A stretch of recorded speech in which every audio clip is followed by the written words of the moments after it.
As the second half of the Nats season starts in just 2 days, who do you think is under the most pressure entering the second half? And there could be a job on the line.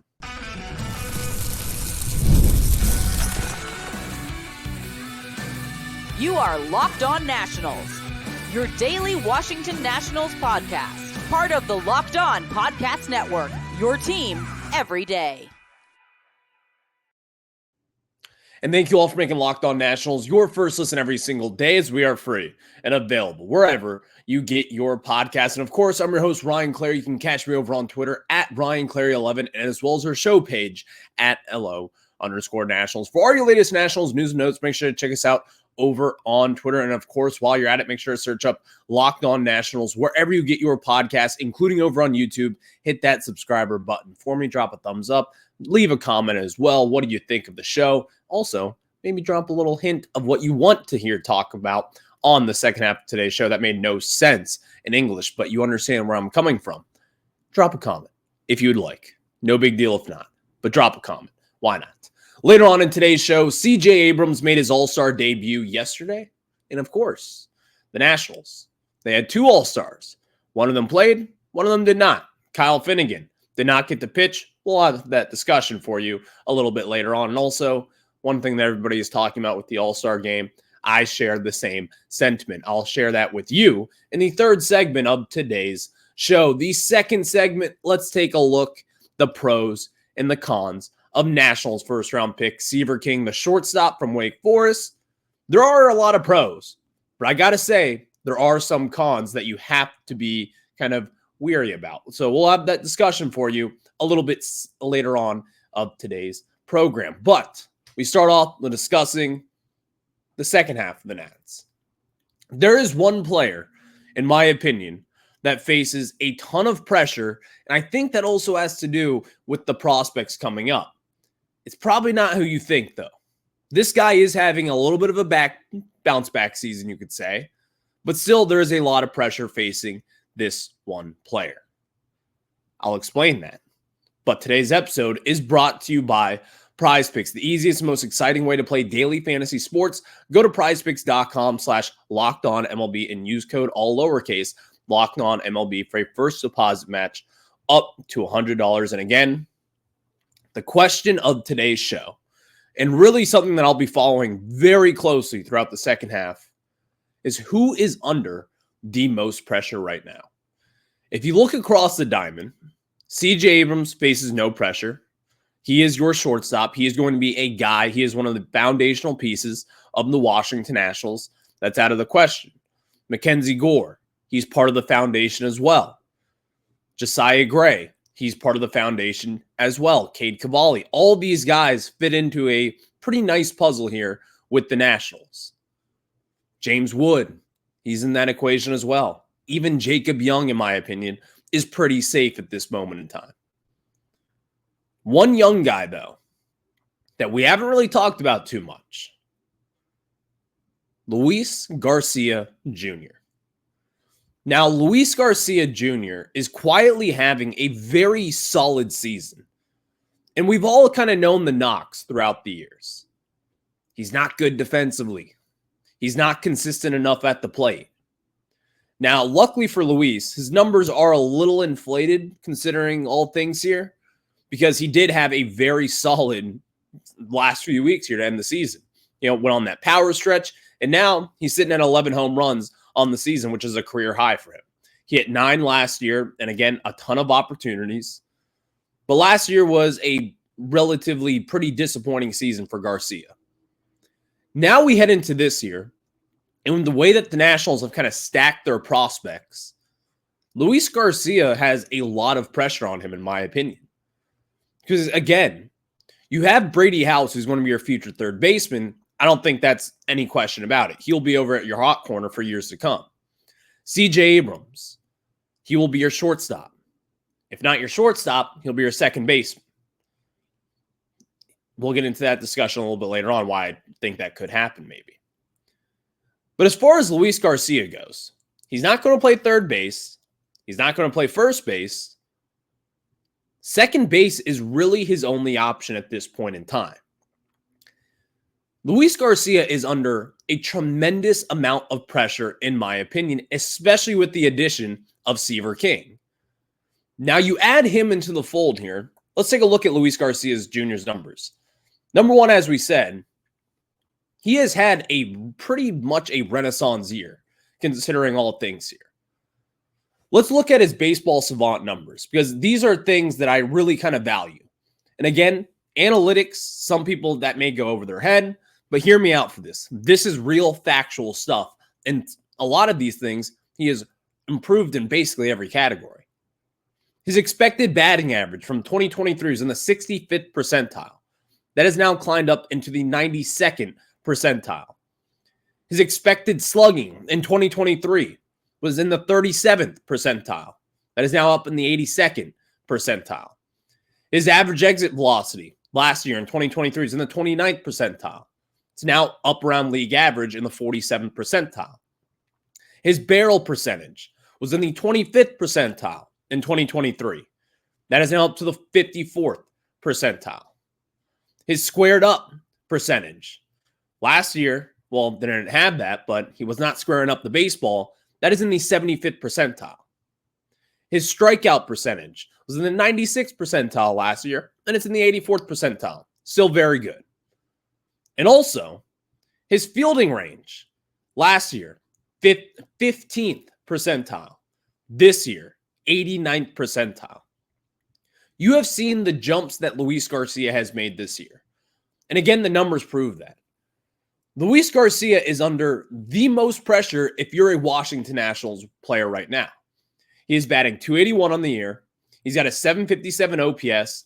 He's got an OPS plus of 116, meaning he is an above league average hitter right now, in my opinion. Luis Garcia is getting the job done now. But what is it going to take for him to kind of keep that job at second base? Because again, Luis Garcia is 24 years old. He's still a young player. It doesn't feel like he's a young player because he's been up since he was 19, 20 years old when he came up during that COVID season, and he looked pretty solid, by the way, for a 20-year-old. Luis Garcia, though, he's kind of one of those forgotten people of the Nationals. You don't really think of him right now as someone who's going to be a building block. You have James Wood, and you have CJ Abrams, and you've got your starting rotation. Keibert Ruiz is also under a lot of pressure, but in my opinion, you look at Luis Garcia Jr. and the way that he is producing, he's producing around an average second baseman. You could improve maybe a little defensively and also offensively as well. But Luis Garcia is putting the ball in play. 45 RBIs this season. He's getting the job done there. Only 50 strikeouts. Garcia is one of those guys where you could make a case for him to be your second baseman of the future. He's got some service time left. He's really got no options either, by the way. So he's going to be in the major leagues unless you're going to DFA him, which wouldn't have been that surprising to me, considering all things in spring training, in my opinion. But he has taken this job and he is starting to run with it. But the question is, how long will he have this job? Because you've got a lot of guys now. You've got Seaver King in the fold. Where is he going to fit? Again, the way that this kind of stacks up in my head, Dylan Cruz will be your center fielder. James Wood will be your right fielder. And then in left field at this point in time, maybe you throw out CJ Abrams. Maybe it's a veteran that you sign. Maybe it's Robert Hassel III, who comes up and has a renaissance. But then you look around the infield. You're going to have CJ Abrams and or Seaver King. Second base, maybe it's one of those between Abrams or King. Brady House is third base. And then at first base, it's whoever's coming up through the system. Maybe it's Riley Adams. Maybe it's Juan Yepez, the way that he's been swinging the bat. You don't really have that many holes to fill. And Luis Garcia could be left as the odd man out here in DC. Now, what does that leave us? Well, you have options. The option that is likely, in my opinion, is that he is going to be your second baseman for the duration of his contract here in DC, which is not a bad thing, by the way. And then also, on the other hand, maybe you trade him this offseason, which in my opinion is not that bad of a route to take. Some people will take a shot on Luis Garcia. Now, again, you could make the case for him to be the second baseman of the future. But the likelihood of that happening, in my opinion, at this moment is a little lower than what others think. Because again, the way that this Nationals team and really the future and the dream that Mike Rizzo has, I feel like that leaves Luis Garcia hanging in the dust a little bit. And is that a bad thing? Not necessarily. But still, the kid has made improvements and you've seen it. If he can continue this way and he can stay healthy and stay just front foot forward, you might have something with Luis Garcia. But he is under a tremendous amount of pressure right now. In my opinion, this second half will determine his future as a second baseman for the Washington Nationals. That is why I think he has the most pressure, even more so than Keybear, more so than CJ Abrams, more so than James Wood. Luis Garcia is the guy to watch in the second half of the season. What will the Nationals do with him moving forward? That is the key question to look at as we continue to go over these next few months for the second half of this Major League Baseball season. Thank you all for making Locked On Nationals your first listen every single day, as we are free and available wherever you get your podcast. Let's get into some pros and cons of Seaver King, because he's got some pros, but he does have some cons.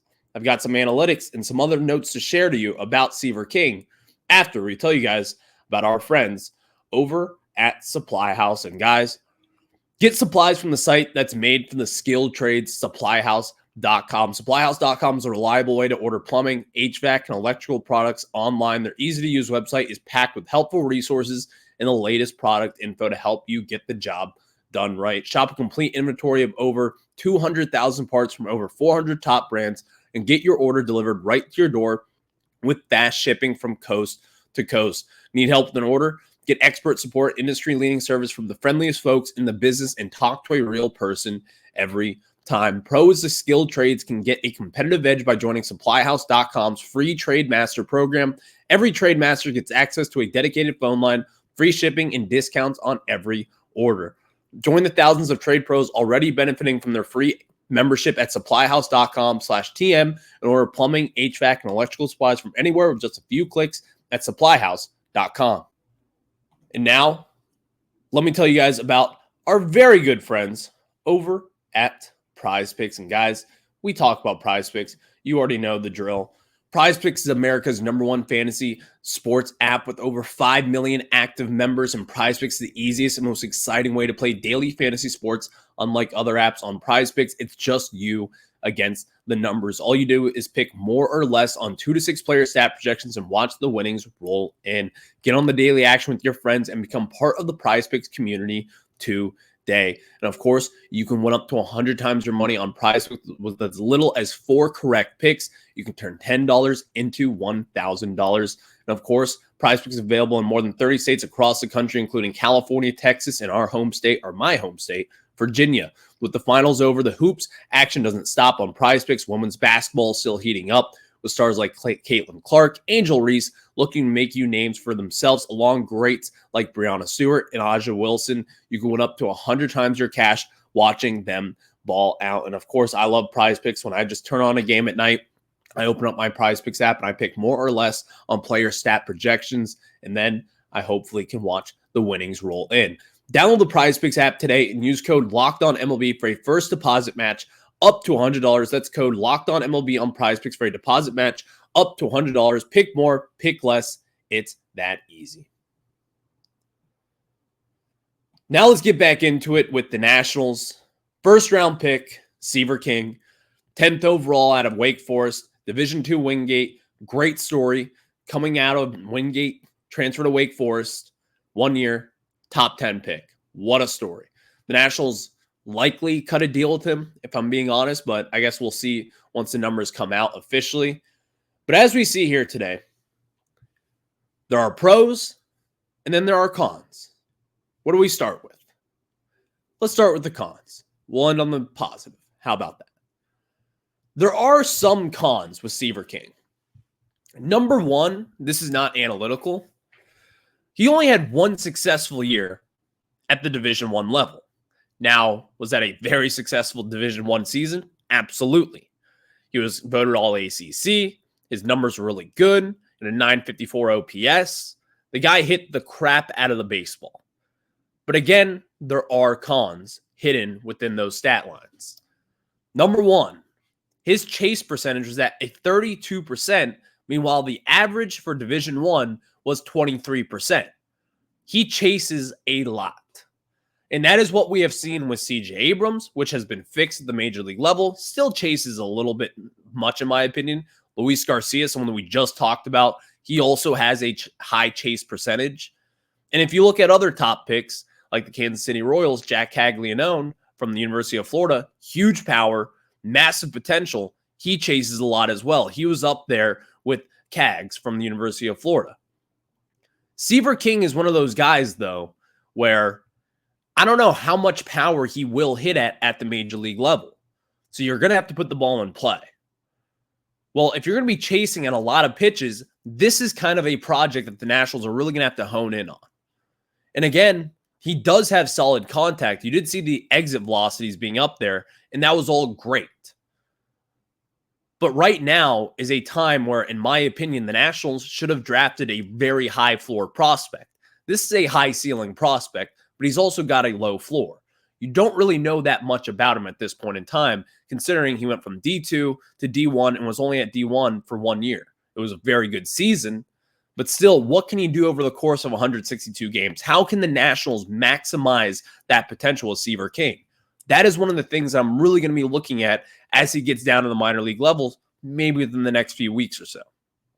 So that's one of the cons that I have for him.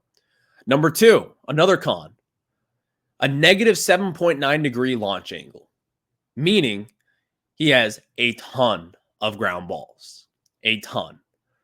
And again, that's supported by his 51% ground ball percentage. Now, some people may like that. I don't. Get the ball up in the air, find a level line drive, put the ball up in the air. I want to see it 10 rows in the seats. That's just the way that baseball is now. Is this something that's going to scare you away? No, the guy's still coming into his own.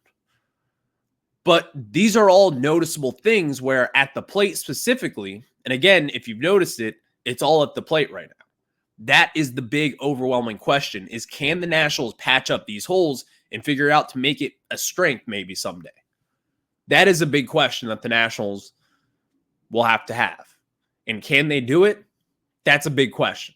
A big question. Because again, you have seen the Nationals take big swings on guys before, like Elijah Green. They have not fixed that problem. It is a huge problem. In fact, it has not improved. Brady House, some people consider that to be a little bit of an issue. They've seemingly patched that up as well right now as he's in AAA as a 21-year-old. So we'll see what the Nationals can do.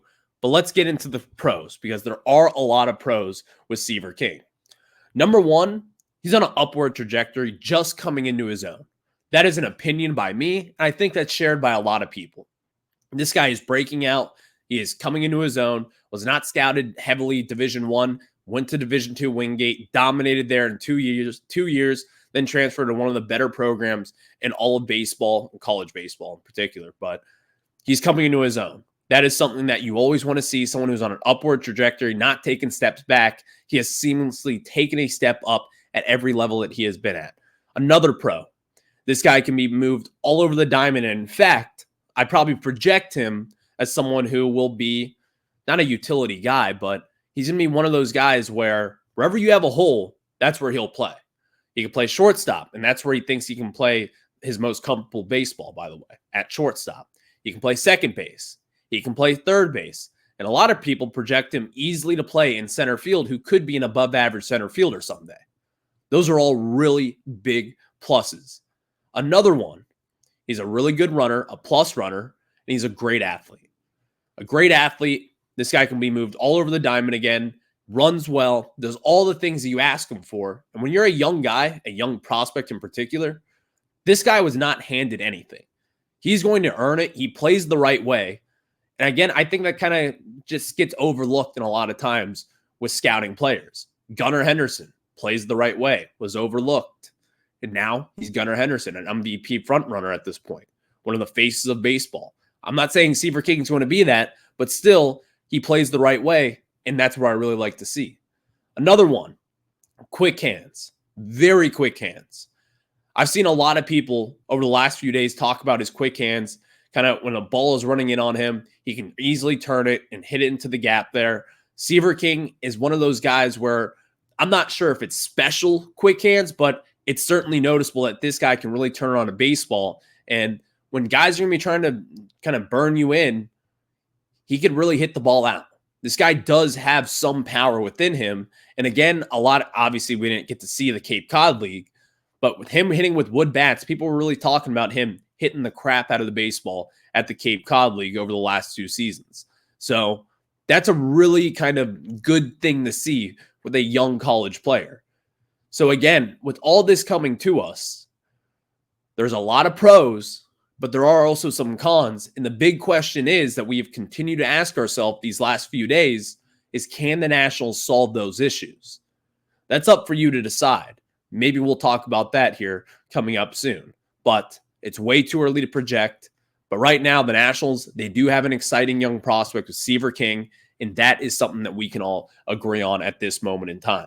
Thank you all for making Locked On Nats your first listen every single day, as we are free and available wherever you get your podcast. Now, let's talk about the All-Star game. CJ Abrams made his debut. What did he do? Did you not watch? Well, if you didn't watch, I got you covered right here. I'll talk about it. Wasn't too much, but we'll talk about it after we tell you guys about some of our very good friends over at eBay Motors. And guys, passion, drive, and patience, the formula for winning championships, is also what keeps your ride or die alive. eBay Motors has everything you need to maintain your vehicle and level it up to peak performance: superchargers, roof racks, exhaust kits, LED headlights, and more. Whether you're into speed, power, or style, eBay Motors has you covered. With over 122 million parts for your number one ride or die, you'll always find exactly what you're looking for. And with eBay Guaranteed Fit, your part is guaranteed to fit your ride every time or your money back. Because with eBay Motors, you're burning rubber, not cash. With all the parts you need at the price you want, it's easy to make your car the MVP and bring home huge wins. Keep your ride or die alive at ebaymotors.com. Eligible items only. Exclusions apply. eBay Guaranteed Fit only available to U.S. customers.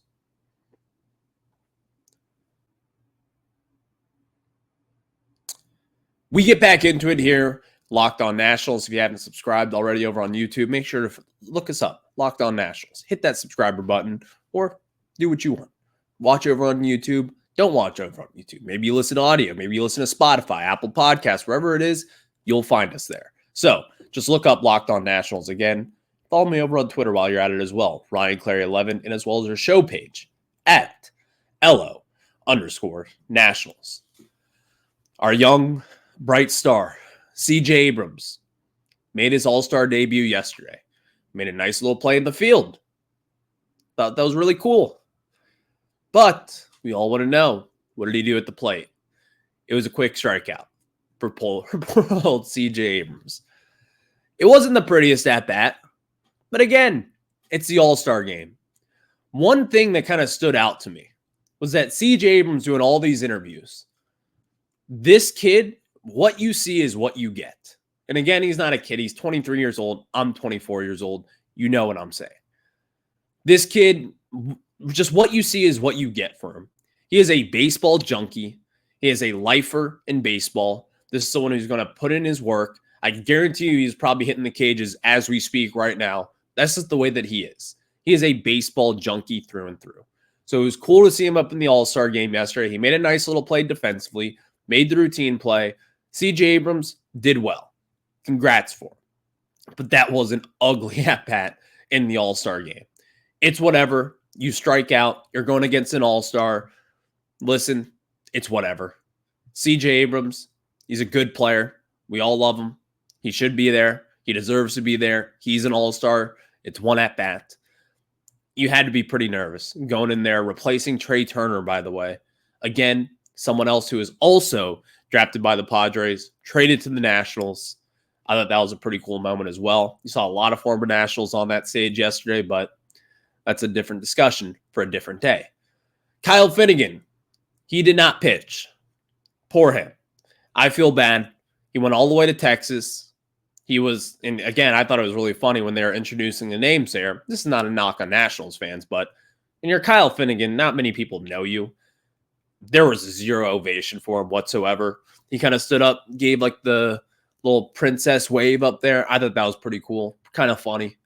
Kyle Finnegan didn't get to pitch, whatever. Then NL didn't get to go in the 9th inning there to have him come in for the save potentially. But Kyle Finnegan got a little rest. He deserves it. He needs it. So hopefully get ready for the second half here. Also, real quick though, this is what everyone's talking about. It's such a layup for us podcasters, but you get the point. Bring back just wearing the jerseys. Wear your team's jersey. These all-star jerseys stink. You could wear them for the home run derby, in my opinion. That's fine. But bring back the home jerseys. Just wear them. Just wear your team's jersey. Simple as that. That's all I asked for. So, all-star game was fun. American League won. What is that? 10 in the last 11 years. Luckily, there's nothing to play for anymore. So, it was a fun exhibition match. Paul Skeens was electric. Corbin Burns looked solid. The Stars, they showed out. It's always a cool event. So, we'll see you next year for the All-Star game. And maybe at this time next year, you've got James Wood in the home run derby. Just saying. We'll have that for you. No, we won't have that for you. But we're locked on Nationals. We're going to talk about the Nationals every day. So, check us out. We'll see you on the flip side. Have a good one. Enjoy the day off. Nationals baseball comes to us in 2 more days.